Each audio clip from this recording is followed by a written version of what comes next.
Thank you very much.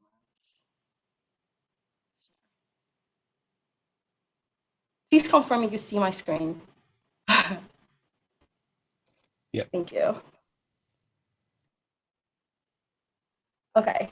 So thank you so much for everyone to put in their programs and their year. It's really exciting to see different students from different faculty and different disciplines. Thank you so much again for being here today. So I'm just going to go through a brief overview of the TechTown Accelerator, and then around 12:10, I'm going to hand it off to Evan, who will take over from there. Like I mentioned previously, at the end of the panelist discussion, we're going to open the floor out to students who have questions. It will be around 10 minutes. This event should be ending around 1 p.m. today. So a brief overview about the TechTown Accelerator. So the TechTown Accelerator was designed to train the next generation of industry-ready talent. So this program is a program designed to train the next generation of industry-ready talent for the IT tech industry. We collaborated with CompTIA, which is the largest global association for the IT tech industry, and its member companies. We have some of our advisory board members here today. After I would do a quick shout out after I'm done. For our program, we do have two components. We have the ExploreTech and we have the ExperienceTech. In ExploreTech, we host innovation seminars like this one. And for the ExperienceTech, we run industry training modules. We provide one CompTIA certification course, and we also provide internship as well. You all know, you almost also know that we're actually hosting our information session happening today, right after this event. So if you'd like to know how to get a job in the IT tech sector, if you're interested to know more about it, about our Experience Tech program, please stay behind after this call today. So we'll be continuing by 1 p.m.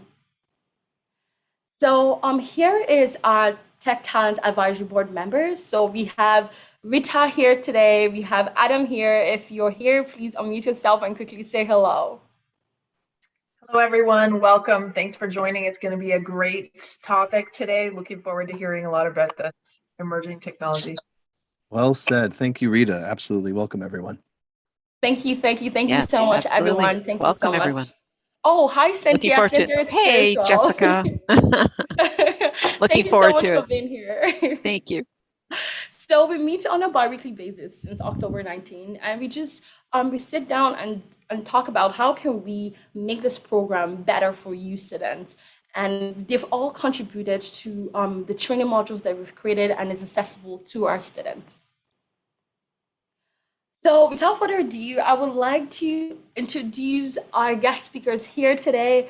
We have Evan Sittler, we have Jenn, we have Oliver, and we're so excited for all of them to be here today. So Evan Sittler is the co-founder and co-CEO of Expert VR. We have Jenn Etchegree, who is a principal consultant for Chatzi Group. And we also have Oliver Dobson, who's a cryptocurrency expert and a community manager as well. So Evan is a co-founder of Expert VR, an Ontario-based virtual reality education company. The team at Expert VR strives to enable meaningful interactions regardless of physical distance. The mission stands to help 10 million people learn from actions and not statements. Jenn is also a principal consultant at the Chatzi Group, an emerging technology procurement and implementation firm with expertise in virtual reality, augmented reality, and conversational AI. We also have Oliver Dobson here with us. He's a community manager, a Discord wizard, a graphic designer, and a guy that bobs his head when he's listening to music, and a blockchain enthusiastic. So featured in CVC of Fortune magazine televised news, he has been dedicated to educating the world about the potential benefits of blockchain technology. Without further ado, please, guys, could you give a warm welcome to our guest speakers here today? We could do a drum roll. Thank you so much, everybody, for being here today. Thank you so much. I'm going to hand it over to Evan. Amazing. Well, no, our pleasure being here. It's so great to have this opportunity to talk to everyone here. Give me a second here and I'll share my screen.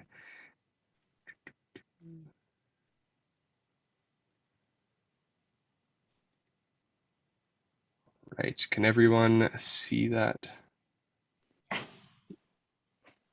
Perfect. So yeah, like Jessica mentioned, we have 10 minutes at the end for questions, but really we want to have this as more of a conversation where all of us can chat throughout here. I have a bunch of questions prepared because I always love talking to Jenn and Oliver. So really excited to ask them some questions, but really want to do a quick overview, a little bit deeper dive into each of us, and then open up the floor. I know Jessica has some questions prepared as well, but at any time, once you have some questions, just start throwing them in the chat and we'll have more of a conversation here where we can just chat about each of our three disciplines that we're experts in. So let's start off with Oliver, just giving a little bit more background. I think I covered everything here other than Oliver's an all-around great guy. He's my cryptocurrency wizard that I always go to about everything crypto, NFTs, blockchain, and a great friend of mine. So happy to have him here and share a little bit about himself and then dive into some questions. Hey, I'm Oliver. For the last 4 years or so, I've been living full time on the internet, just doing random stuff and eventually getting really excited and passionate about cryptocurrency and blockchain. And it kind of sounds crazy to say, but I just kind of wake up at the start of the day and do things I enjoy doing until I go to sleep. And it's a dream come true. I guess you can probably tell from my excitement that it's just kind of like an ever flowing and constant stream of better things. I don't even really know what to say. Like, I'm just having a great time. I guess I'll jump in quickly. I know that Oliver, over the past, I think it's 2 years, you've been basically living on cryptocurrency, so have a ton of experience with cryptocurrency. I guess if you want to explain that a little bit more. Yeah, I guess to be fair, like it's become such a normal thing for me that it almost kind of has been normalized. If that's it almost doesn't seem like it's worth explaining. But yeah, like I work full time for cryptocurrency. Like my entire income is cryptocurrency. Like I use it to survive. I dedicate my entire day to cryptocurrency related things. And so for a lot of people, like this is an industry that people don't even know exists, but like there's thousands of people out there who like this is their sole focus all day, every day. This is what they do, like me. And yeah, imagine like it's like a whole country that people don't know exists, and they have their own GDP and their own currency and their own industries. And yeah, I get to play that game. So it seems pretty normal for me, but I guess it's not really normal. So yeah, I might as well explain it. And then one of the cool things about this place, I guess, is that like you don't have to work for just one company. It's not like a job. And then for a lot of people, they work for multiple places, multiple companies, and sometimes they work for a dozen companies. I mean, I think I help at least a dozen projects and companies here and there where I can. So it becomes like we call it Web3. And I'm doing my best to put the we in Web3, I guess. Love it, and definitely excited to ask you some more questions about the specific projects that you're working on. But for now, I'll pass it over to Jenn, and let me know when you want to switch to the next slide, Jenn. Awesome. Hi, everybody. Thanks so much for dropping in on midterm week. I was saying earlier, I remember those days, and I already feel the anxiety for you. So good luck. And thank you so much for being here. So my name is Jenn Etchegary. I'm the principal consultant at the Chatzi Group. We are procurement and implementation accelerators. Those are a lot of large words, but essentially what we do is we accelerate the beginning of a relationship with a potential vendor to the actual implementation of that specific emerging technology. I started off with chatbots back in 2016, 2017. They were very clunky, but new and exciting. And it's been quite the experience over the past 5 years of where they've come. And because of some interconnection between conversational AI and just artificial intelligence, et cetera, I've also been consulting a lot with augmented reality and virtual reality. And that's where I first met Evan. I guess a couple of years ago, came across your company and what you guys are doing in the educational and training space. And I just am such a huge advocate of using VR in education. So I have a question for people who are listening right now. Has anybody taken a class or any kind of education in VR? It's a great question. Because I don't know. No. Okay. Not yet. I like that word. Okay.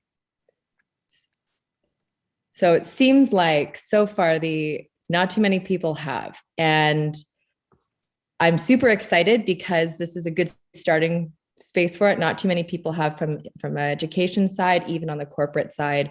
This whole training is new, and but I'm just the retention data that comes from it is extremely exciting. So I hope that in your next X amount of years in education and upskilling as you go into your career, my hope is that we start to see more virtual reality training and education for workers. So yes, so that's me. I guess you can go to the next slide, Evan, if you'd like. Perfect. So what my company does is I vetted a lot of different types of technology companies. My original background is in finance. So I came from a highly regulated industry with lots of rules, regulations, and people, you have to cross your T's and dot your I's in every regard. When I came to emerging technology, it was like the wild, wild west. And the huge discussion item that always came up with leaders that I was working with was, we have no idea how to choose the right vendor for this project. We kind of know a little bit about chatbots, or we kind of understand what we want with virtual reality, but given the talent that's around the world, how do we know? And so unfortunately, they were kind of going with the best reviews on Google or Clutch. And that's not something that we should be basing $1 million projects on. And so what we did at the Chatzi Group is I do a due diligence on the best vendors from these respective categories. And we do a 6 to 8 week vetting process. We have about 48 vendors on my roster right now between these three respective emerging technologies. And we work with leaders of organizations and consulting companies, private equity companies, to identify the right talent for the right project in the shortest amount of time possible. Rather than spending 6 months doing the typical procurement process, we accelerate it so that you can begin it right away and iterate. We've worked with the large Fortune 500 companies. I work with large organizations in the education spaces as well. So this is really exciting for me to be here today and speak with everybody. If you have any questions at all, I put my LinkedIn on the first page. Feel free to connect with me and after this, and I'd love to answer any questions and help out. Awesome. Thank you, Jen. Yeah, really looking forward to asking some questions and digging into all these topics. Me too. And then, yeah, passing it over to myself to go over a little bit. So who am I quickly? So Evan Sittler-Bates, co-founder of Expert VR, being a lifelong entrepreneur. Both my parents were entrepreneurial and kind of done different businesses all growing up. But in my third year of university at Brock University, I was taking business, wasn't really involved, and decided to go to the business incubator on campus and get involved, and didn't really know what I was going to do. And over a lot of pivoting and iterating, now have Expert VR and have been running it for 5 years, and specializing in the education space.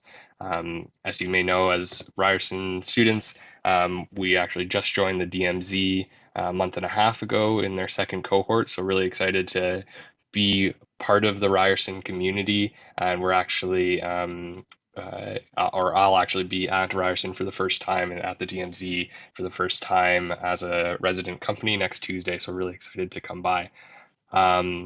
Beyond that, outside of like the work part of virtual reality, I love to give back and just enjoy virtual reality myself. So I'm also the director of the Immersive Learning Research Network on the Canadian chapter, and helping all kinds of exciting partnerships between industry and education, and all kinds of other exciting things going on in the immersive learning space as well. play a lot of virtual reality video games, and there's this game called Population One, which is basically Fortnite in VR, except way better than Fortnite in my opinion, and won a community cup about a month ago. So really, really excited about that.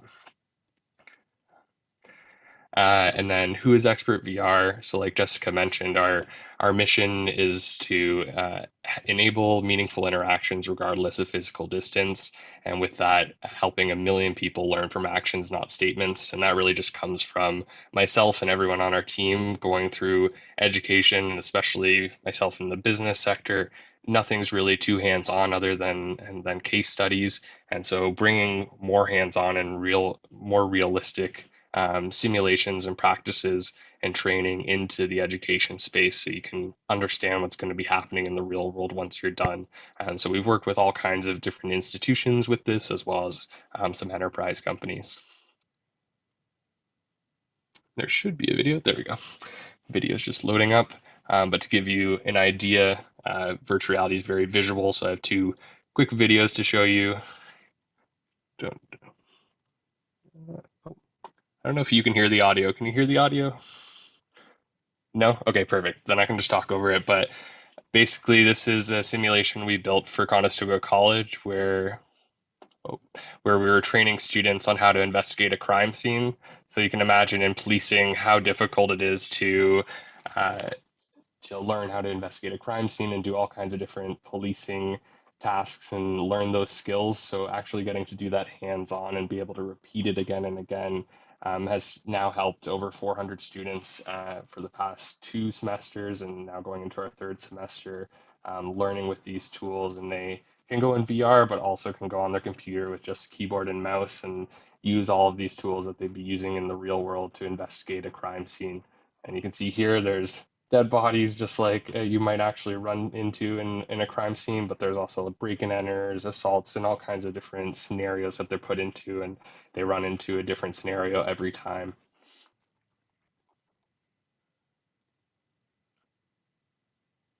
And then on the less gruesome side and on the business side, you can see here some of the research side that we do. So this is focused on the consumer behavior, where we'll design virtual stores that you can go through. So an LCBO, this is a cannabis dispensary. We do convenience stores, grocery stores, all kinds of different environments. Sorry, the internet seems to be kind of lagging here. But basically in these environments, students can learn how to set up a store, to set up ads, set up where products go on a shelf, as well as can run research studies and learn how to do consumer behavior research studies to track data of where are people looking in the store, what is the path they take, what does putting in COVID-19 signs affect the path that people take throughout the environment. And you can see some of the data that comes back here, whether it be heat maps of their eyes or surveys that they're taking throughout, all kinds of different pieces of data that are collected inside these environments, and allow students to learn, as well as students that are working with actual companies to run research a lot quicker and a lot more easily.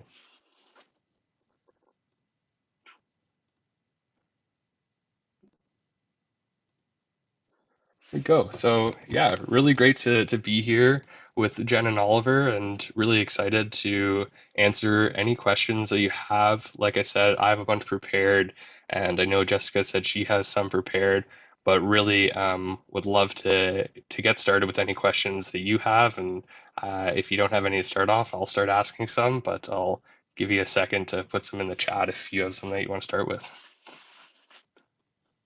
Yeah, don't be shy. And if you would like to unmute yourself to raise your question, or you can use the chat box if you don't feel comfortable talking. It's totally up to you.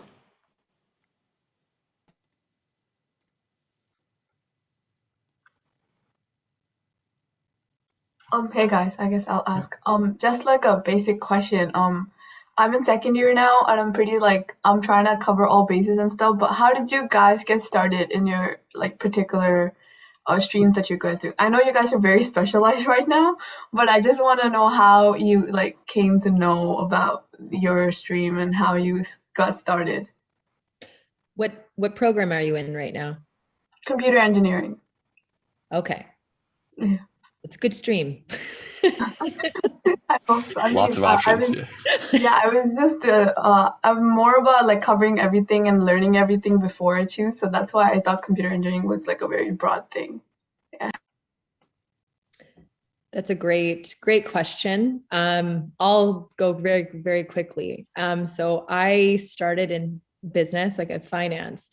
And interestingly, after I became a mother, I had a year off, and it allowed me to kind of reflect on my entrepreneurial journey. I was working for large companies. And I said, you know what, I think I want to start something on my own. And so that's kind of when my business side came in. And I started working as a consultant for a different company. And in that particular engagement, I was helping a chief procurement officer negotiate various supply chain contracts. And part of that was technology. They were the hardest negotiators, I'll be honest with you. However, I learned a ton. I didn't know what SaaS was. I had no idea what a service level agreement was. I had no idea how renewals worked in technology. And so by putting myself in an environment where I had to get exposure to a variety of different businesses and negotiate these contracts, I got to understand a lot about what's coming up and what other companies are actually investing in. And so I came across a particular contract in chatbots, and I had no idea what a chatbot was at the time.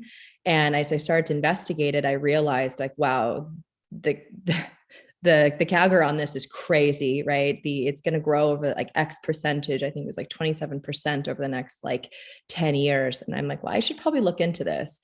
And as I started to dive into it, it totally was immersed in research and understanding. And then I would just start talking to people. My best advice as a student is mentors 100%. If you can reach out, if you don't have LinkedIn, get a LinkedIn account, start to see different types of people that you have roles that maybe are interesting to you, and reach out and ask for a coffee. And try to understand if what they do on a day-to-day basis sounds interesting to you. Can you grow into that role eventually? And then always ask if you can talk to somebody else in their network. And then the more conversations that you have, similar to me, the more conversations I have with more experts and chatbots, the more interested it became. And I became to be more dialed in and, like you said, more niched. And then that's kind of how I became more of a subject matter expert. That's my total advice. You don't have to take it, but talk to as many people as possible. That's a great piece of advice, Jen. And on that note, Oliver, you're my crypto mentor. So how about you answer how did you get into cryptocurrency and into this industry?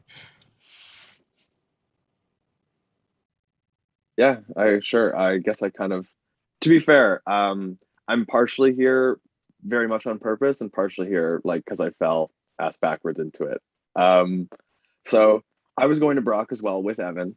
I was taking kinesiology. I thought I was going to go into like the healthcare physio route. Just wasn't for me. Ended up taking a business incubator program. That's where I met Evan while he was starting Expert VR. Shortly after that, I had finished school. I wasn't really doing anything that I had wanted to do. I had no idea what I wanted to do. I had my degree, but I had no intention of using it. And then I learned about crypto. Effectively, I learned about like Ethereum was probably the better term. And my light bulb just went off, and that was it. That immediately I knew that was it. And I quit my job. I had a small savings, and I just pretended that I worked in the space by just hanging out on my computer and running around the internet, engaging on Reddit and Twitter and Discord and wherever I could. And for 3.5 years, I just pretended and just like didn't have a job and just said I was going to make crypto happen. I had no idea what that meant. Nobody knows what that means, but I guess I'm doing it. So it's pretty crazy to think. Like where I am now to where I started, like I knew I was going to do it kind of like in my brain, but it's hard to even believe it now, sitting here talking to you guys, that this is what I do. Like when we were opening the panel and my name was there and it said crypto expert, like that's pretty crazy for me to even process. Like it's fine to talk about it, but like to read it somewhere is very strange. Like I can see a question here that says like, what does my day-to-day look like? How did I get here, right? Like, I guess they're the same question. Like, how did I get here? Well, my day-to-day is I wake up and then I sit on Discord and I just talk to friends and I make memes. And when people ask questions, I try to give them the answer. If I don't know the answer, I try to find the answer. I learned it at the same time. And if you help enough people get what they want, you eventually get what you want. So I just helped so many people that now I've somehow got what I want, which is I get to just wake up in the morning and do things that I would be doing for free, but I get paid for it. I guess So I on think, that, sorry, Evan, go on.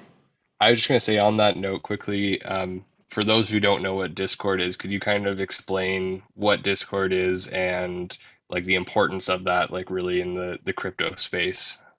For sure. So it is like a separate world. So instead of Facebook and Instagram and LinkedIn and these places, like crypto people don't use those. We live on basically purely Discord and Twitter. I don't know why Twitter was the chosen one, but it's the chosen one. So we live on basically purely Discord and Twitter. Sometimes you'll see people use Telegram. Yeah, that's pretty much it. Maybe Reddit, but rarely. Reddit's pretty censorship prone, so rarely Reddit. Yeah, and like Discord is a chat app, so kind of think of it like WhatsApp or Facebook Messenger or something, but instead of there being one channel, there's lots, and you can categorize them how you want. So we would have like an announcements channel and a general chat and a channel about talking about memes and stuff like that. And it just kind of, if you're used to Slack, Discord and Slack are basically the exact same thing, except Slack is more business focused and Discord people kind of consider more for fun. Although that's quickly flipping on its head, and people are just kind of like using Discord for all things. In the cryptocurrency space, it's the gathering point. Every project, their center, like front-facing store or whatever you want to call it, is the Discord community. Do I make my income day trading? No, I don't. I'm not trying to gamble, I guess. I wouldn't really say investing in cryptocurrency is even investing because of how volatile things are. Like, let's be honest, you're pretty much gambling. You're not, but you kind of are. I genuinely work. Like I do things. I provide services, I consult, I do graphic design, I coordinate chat bots and answer questions. Like there's a lot of, basically for every job that a real world company has, there's theoretically that same job for a cryptocurrency based business remotely. And instead of getting paid in dollars, they have the opportunity to pay you in this other currency. It really is no different. It's just going to take some time for people to process that. So you kind of answered my question just a little bit because I was really curious. I'm sure the students are curious as well. How do you get paid? But you've mentioned that you do other provide other services as well. So the question right now is like, so like, how do you buy anything with crypto and like in like the mainstream world? Like, how do you do that? Yeah. So there's a lot of different ways. Probably the most popular or common way is just to sell it for Canadian dollars and then just withdraw those Canadian dollars to your bank account and then you just live as normal. There are some other solutions that are starting to pop up where people have like cards, like a Visa card, where when you tap to pay, it kind of converts your coins into dollars at that time and sends them to the merchant. So the merchant's getting dollars like they want, but you're effectively paying in your currency. Thank you very much. I know Nadia also asked, you answered the first part, the day-to-day activity, but she was also asking which cryptos are at the top of your buy list at the moment. Yeah, so I don't really have a buy list because I want to stress like I'm never going to give you guys financial advice. I'm not a financial advisor, period. You shouldn't take financial advice from me because I'm not very good at that game. But you should look into what these things are and learn about them because they are genuinely going to change the world. Like this blockchain, cryptocurrency, they like these fancy little terms. Like they're the next biggest invention since the internet. And I can look at you dead. It's the next biggest invention since the internet. Like I'm serious. Pay attention. Ethereum. Learn about Ethereum. You don't have to buy it. I'm not telling you about that. You certainly don't have to invest your money because you can earn it, but learn about Ethereum, learn about smart contracts, learn about these side chains that make Ethereum more scalable. And yeah, like this is the future of the internet. This is Web3. Thank you so much. I know we have someone's hand raised up right now. Supothanan. I'm sorry if I pronounced your name, if I didn't pronounce your name correctly. My apologies. No worries, Supo is fine, like short name Supo. Yeah, so quick question to you, Oliver. Same as you, I've been very passionate about blockchain. I know, it can be the future, Web 2.0, read a lot of books on them recently.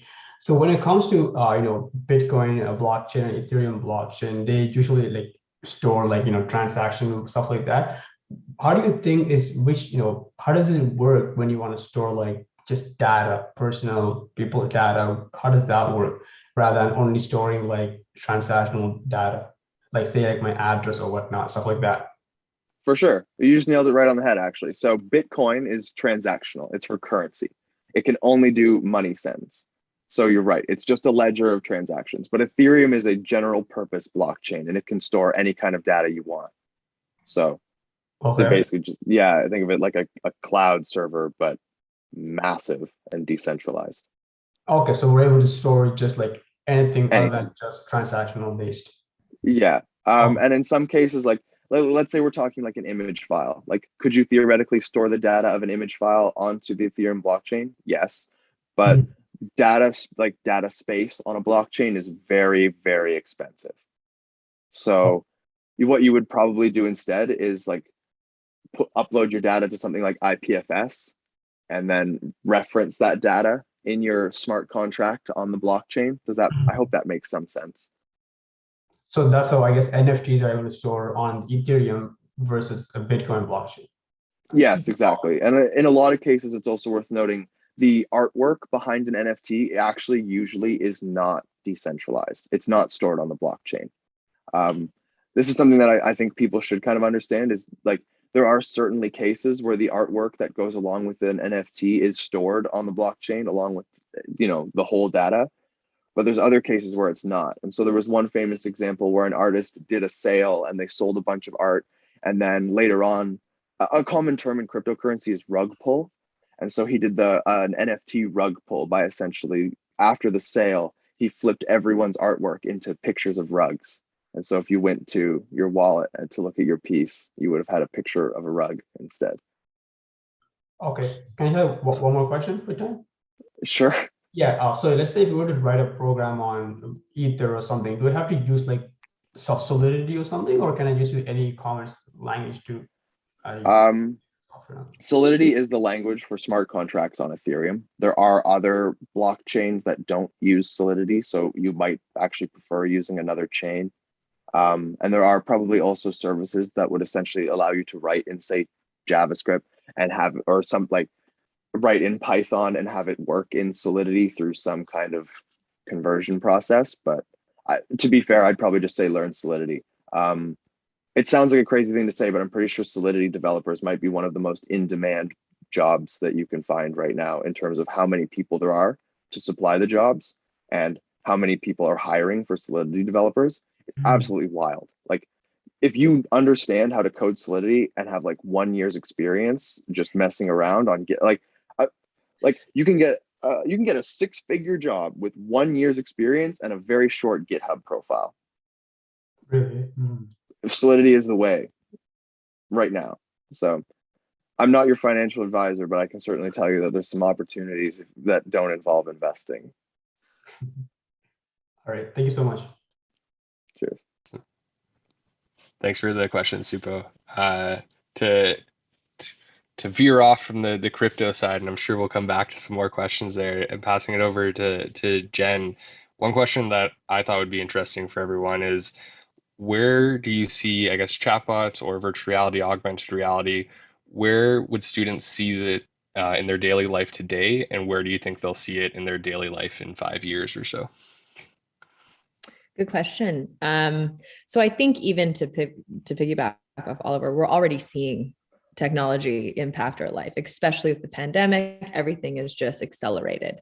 And chatbots and augmented reality and virtual reality, they all are connected in some degree. All of the data is all synthesized. And The thing about what's going to really change, I believe, in the next 5 years is the 5G. It's going to be a significant role in just enabling like a fourth industrial revolution, in my opinion. The boundaries of the physical world and the digital world are just going to blur. And I think VR specifically is just going to be augmented because people can interact real time. There's no latency, there's no lagging. We can get data, we can get it synthesized. They're already testing it in medical fields right now. Imagine a doctor doing, a virtual reality surgery. They can actually feel the patient real time. It's very different. If they need to make a quick, pivot, it can actually happen. And so when these start to pick up and more pharma companies, more institutions start to use the technology, it's going to be everywhere. So I'm really interested to see the next generation. Like my kids are alpha generation. They've already been talking to Siri since they were like 1.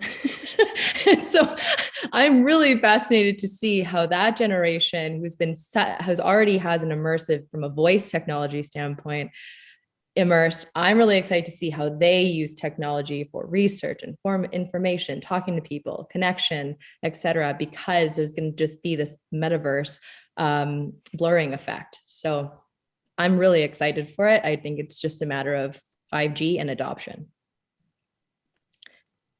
Love that answer. Yeah, definitely agree. 5G is going to open up so many doors. And I love that idea of your kids being the alpha and seeing what they do and seeing what future generations do with all this technology at their fingertips.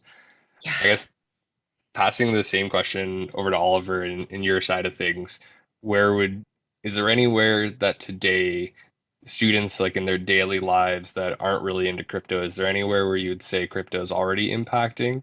And if not, or if so, where do you think in like 5 to 10 years or so? Well, okay, first of all, this was Generation Alpha. What did we call it? The 1-year-olds using Siri. I'm like, nailed it. Like, think about the barrier to entry for someone getting a bank account. There is zero barrier to entry for someone to make a wallet. Like, kids, the next generation of kids are going to make wallets before they make bank accounts, and that's just crazy to think about. So like it's gonna like I have kids are more inclined to play a NFT based like play to earn game and earn money than they are to go get a job. Not only that, they'll be able to do it sooner because they don't have to have a SIN number or something to go play Axie Infinity.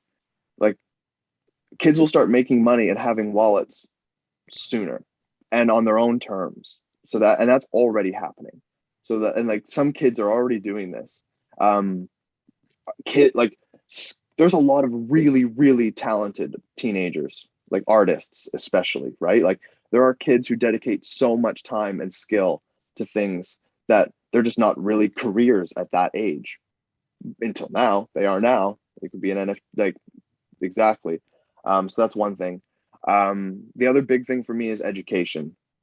I think a very underutilized segment of blockchain will be transferable credits.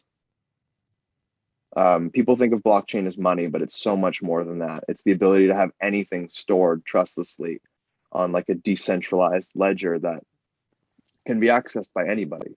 So if you went to a university, say Ryerson, and got a course or it got a credit, that credit would theoretically be stamped on a blockchain. And then you could maybe go to another university and there's no need for a transcript or asking or anything like that. It's there. I guess similar example, I got my current job, I got it without a resume. There are no people don't use resumes in the crypto space. My wallet address is public. People can go to it. They can see my history and everything I've done. So I got my job off what is called a POAP collection, a proof of attendance protocol. They're essentially little badges, NFTs, that make up memories of your life. When you attend calls, conferences, whatever, we give you something like that and you build this collection of them. So between my address and my little collection of like scout badges, that's all you need. So yeah, I guess like to answer the question, like, are there things that like I think are already happening that are already here? blockchain-based credentials. So like in the crypto world, I don't need a diploma. I don't need a resume. I don't even need to write a cover letter. It's just, here's my address, take a look.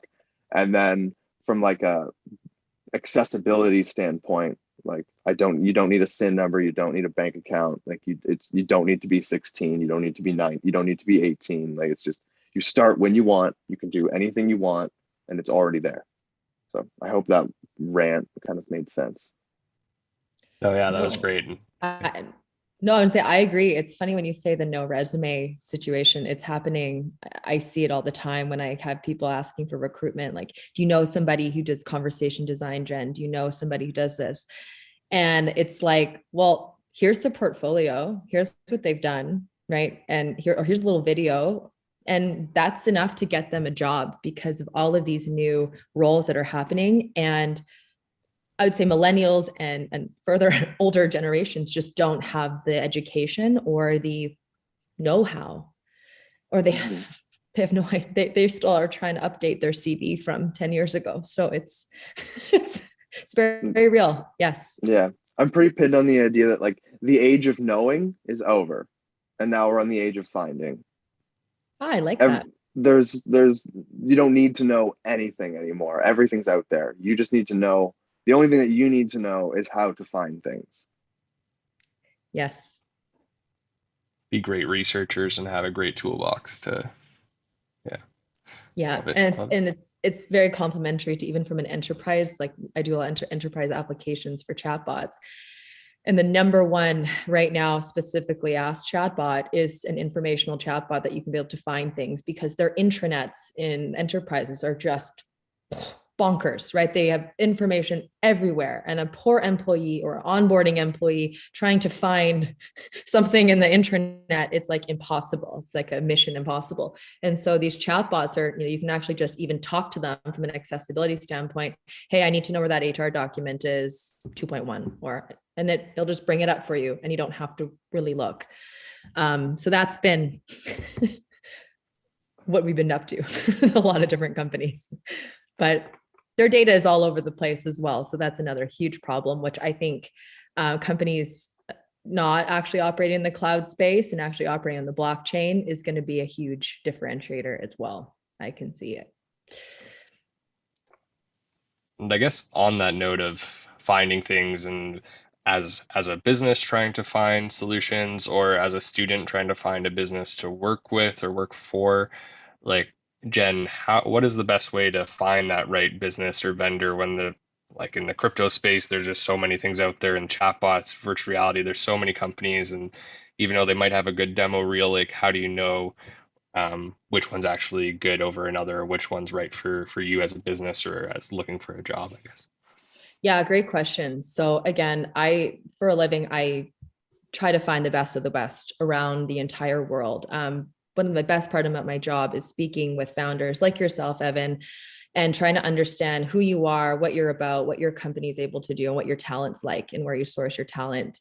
Because at the end of the day, you can have splashy banners, you worked with Amazon or you've worked with this company, but it's all about the people and your talent.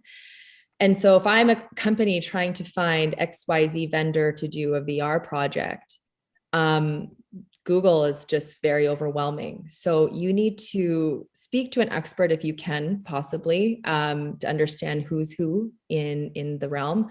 But ultimately, this is me. You got to go with your gut, and you got to hire a person. You're hiring a company, but you're also hiring a person, and it's all about the team behind them. And so when I do expert interviews, I'm trying to understand what the leaders are like, what their internal team is. Can I interview more members of their team? Because that's the people who are actually developing your particular application, et cetera. So trying to understand if you're a good person at the end of the day. It's harder than you think. Yeah, definitely difficult as a business. And I think like as a student, even more difficult, I guess. Would you recommend, if a student's like looking for in an industry that they're passionate about, should they try reaching out to the CEO or higher ups and like have a conversation if they have like a skill and they know they can bring value to a company, and they're trying to evaluate which company they should go work for? Is that a good route, or what do you think there? Good question. I think when I was younger, I went that way. I was that random employee who would email the CEO of my large publicly traded company and ask him or her if she could be my mentor, if he could do this.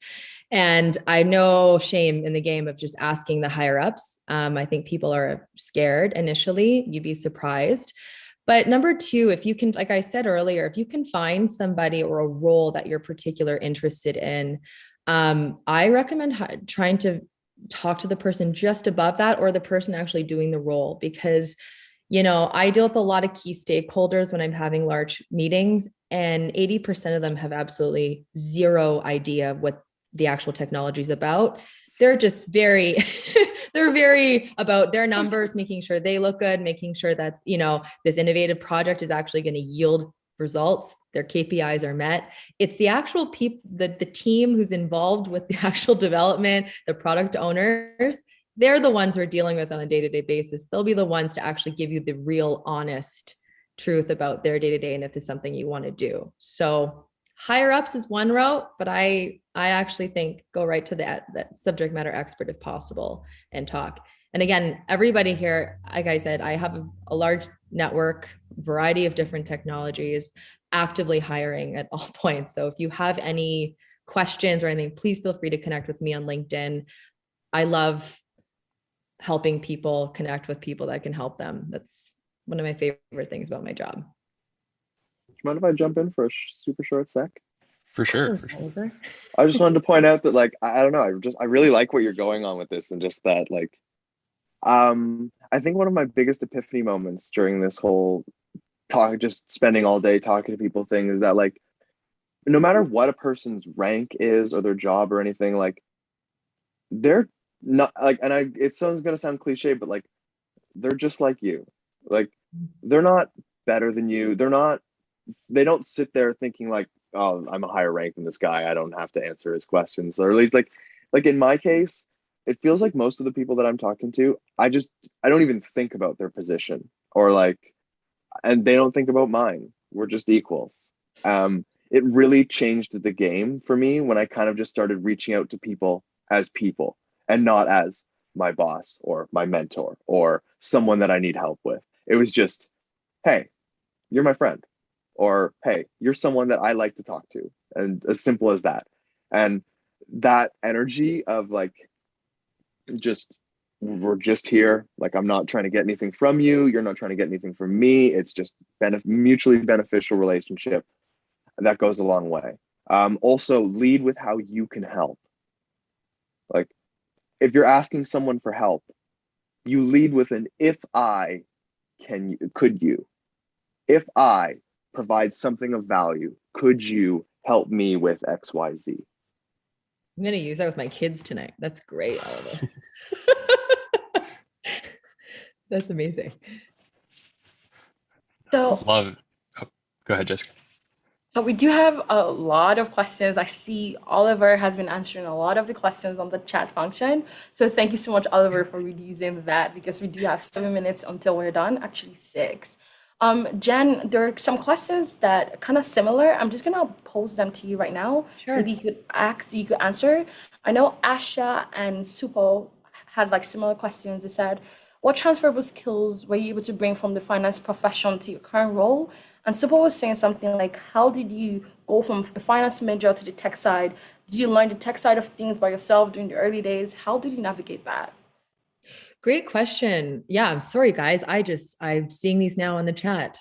Yeah, good transferable skills, etc. So there's qualitative skills and there's quantitative skills, guys. At the end of the day, you know, I did finance as my major. I thought I wanted to be a portfolio manager.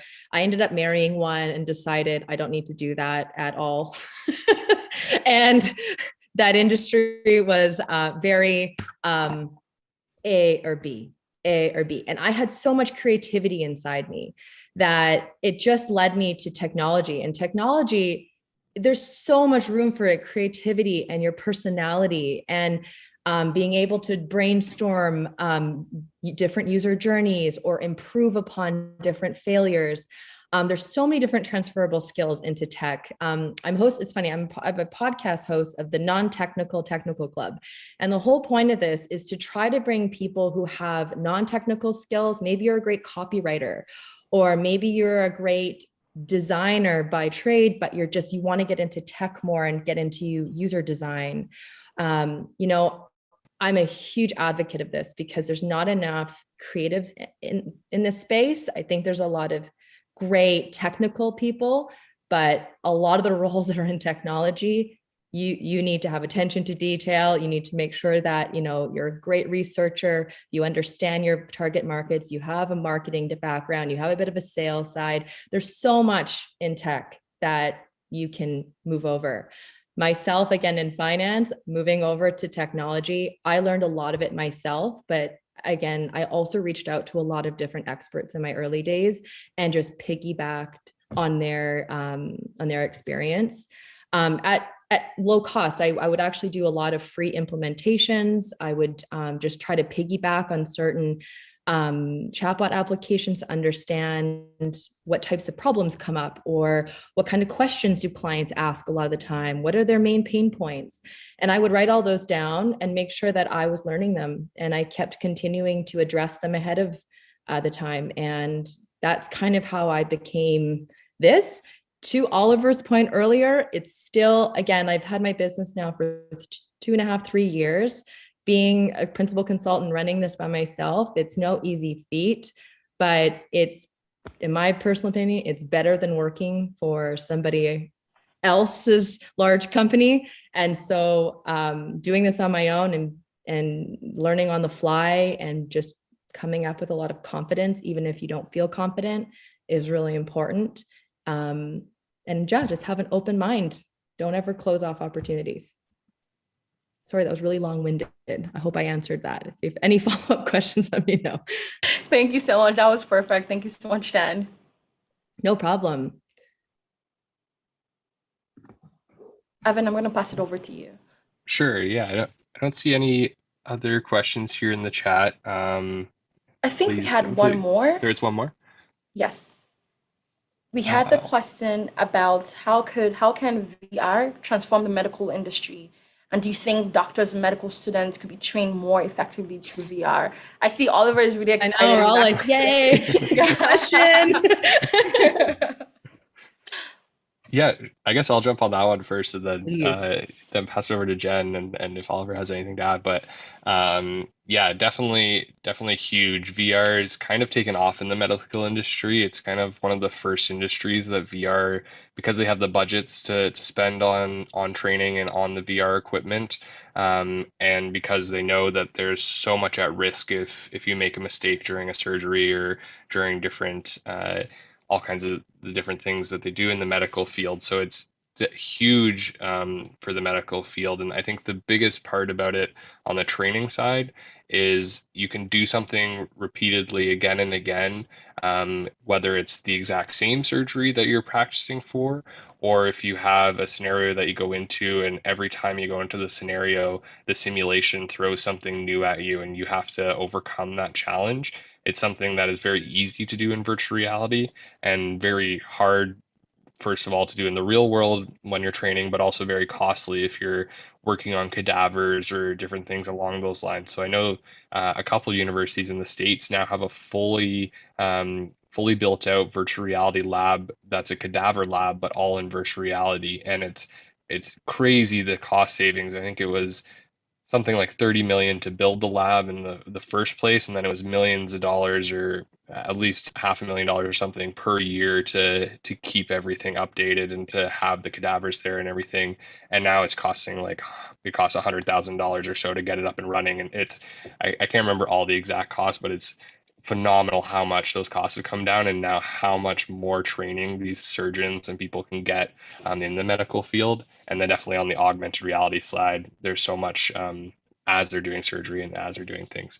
Sorry, I know there's only a minute left, so Jenn, I'll pass it over to you. No, you nailed it, Evan, 100%. I think just as 5G gets on, we get augmented reality has less, or even VR has less bulky headsets, and we get into just being able to throw on a pair of glasses and be able to actually implement hardware costs go down, more enterprises will be investing, and better education, more. I think the retention, I'm sure, Evan, you might probably have this number, but retention with VR is like 200 and something % more. It's insane. Than average, right? So especially and adding gamification to that, like that's just the best type of learning. I hope that future generations grow up that way. I think it'll be a better learning environment that's more attuned to more personalized learning environment for them.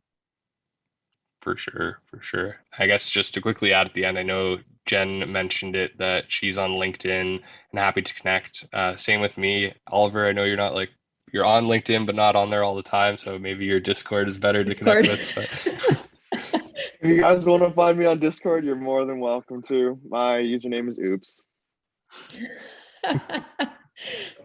Easy to remember. Yeah. I like it. Yeah, or Twitter. I'm irrelevant. Yeah. Oops. Don't take yourself too seriously. That's part of the fun. It is. It is. That's actually been the best thing about tech. Really. It's more I just fun. make memes. Are we kidding? I just make memes.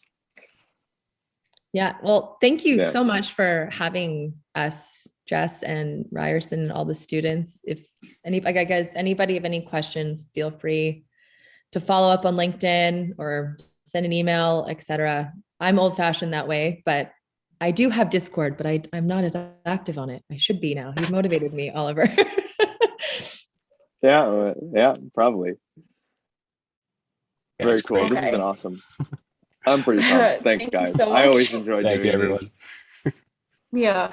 Thank you so much, Jenn, Evan, Oliver. This was amazing. This is really interesting. And all the students had a lot of questions. There were some questions we skipped, but this was really good. Thank you so much. Sure. We should be closing around now. We have our next event happening.